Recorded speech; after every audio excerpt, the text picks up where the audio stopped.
I'd like now to ask Comrade Aymee from the Cuban embassy to say a few words to the meeting, please.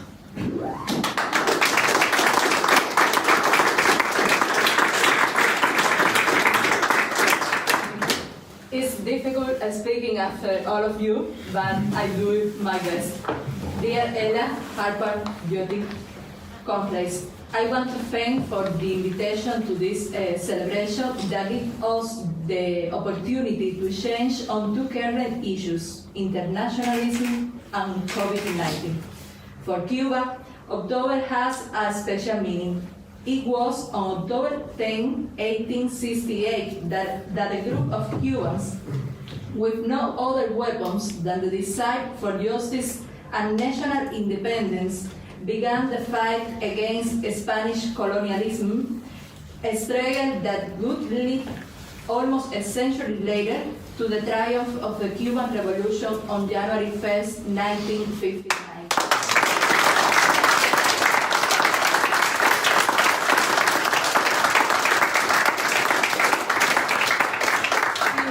Struggle, Cuba was lucky to account with friends who made the Cuban cause their own.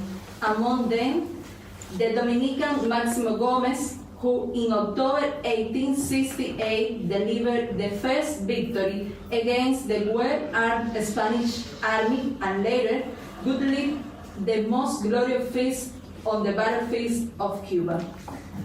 It was also in October when Cuba lost one of its greatest sons, Commander Ernesto Guevara.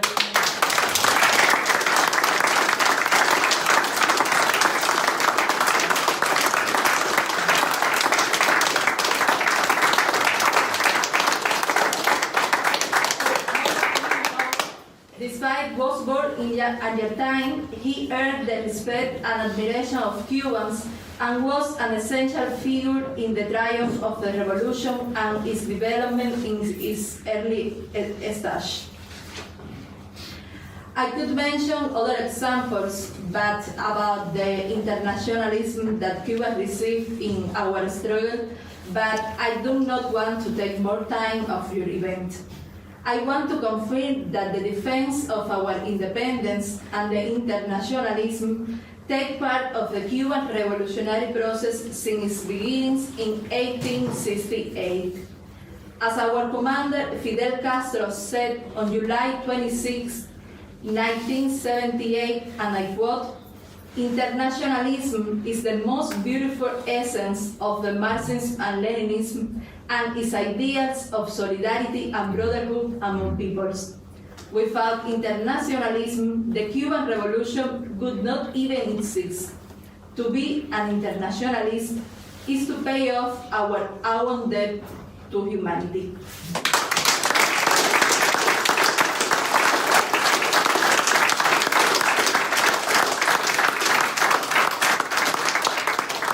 Taking into account this, and in the face of the impact of the coronavirus in several countries, Cuba has responded to requests of some countries and has sent 57 medical brigades, well known as Henry Reef, to 41 countries and territories, including the British overseas of Turks and Caicos Islands, Anguilla, Virgin Islands, and Montserrat.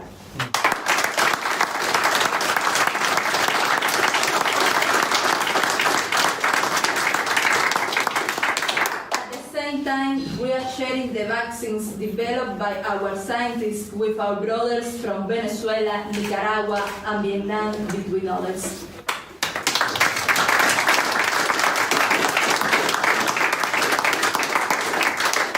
Our scientists have also shared their knowledge in dealing with the pandemic in international forums. All of this has been possible only due to a socialist system that has people as the main priority, that defends universal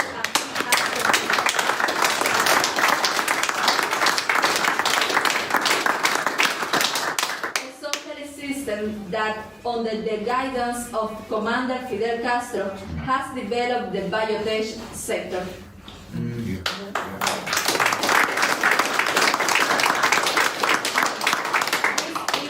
conception has allowed in record time the development of free vaccines against COVID, as well as 2 other vaccine candidates that are being used in clinical trial at this moment. At the same time, the national industry has completed the production of all doses that the country needs for the vaccination of the entire population.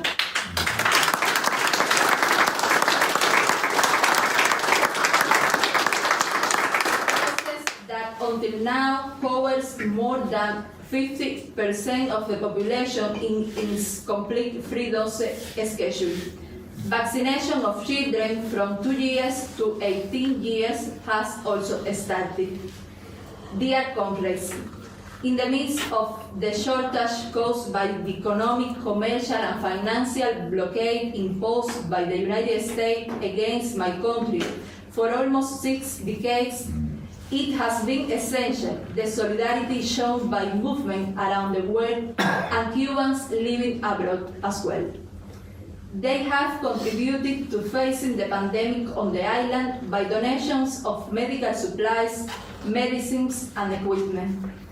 It is also important to highlight that the international support for Cuba's right to live in peace without blockade has been essential to face the ongoing media campaign financed by the US administration against my country, following the same policy on Cuba of the Trump administration.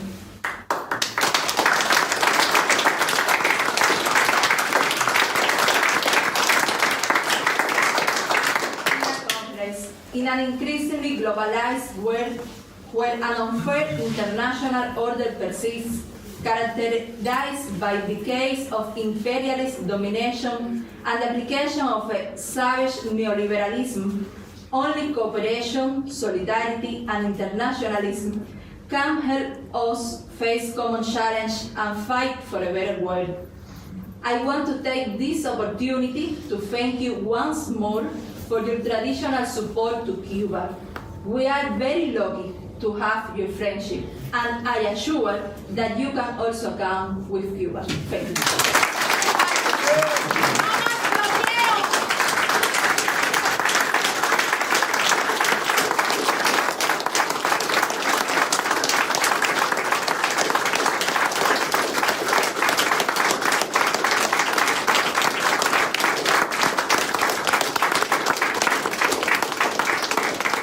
¡Que viva Cuba libre y socialista! No más bloqueo, down with the blockade.